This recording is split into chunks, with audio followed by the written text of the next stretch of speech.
Y el Max es para Joan Llago por Folklore.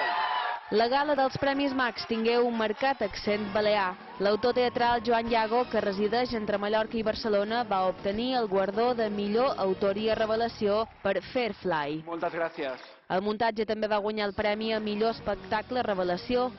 Fairfly és una producció de la companyia La Calòrica, la qual també participen les mallorquines Júlia Trujol i Esther López, coneguda pel seu paper a la sèrie d'IV3 Mai Neva Ciutat, sèrie de la qual va ser guionista Joan Llago. Fairfly és la història de 4 amics que es llencen a una aventura empresarial després de patir un ERO.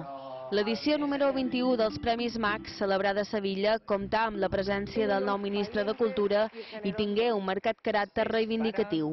Daniel Abreu. El màxim guardonat va ser el coreògraf canari Daniel Abreu, que va fer un triplet. Amb la seva obra La Desnudez, Abreu va aconseguir el millor espectacle de dansa, el millor intèrpret masculí de dansa i la millor coreografia.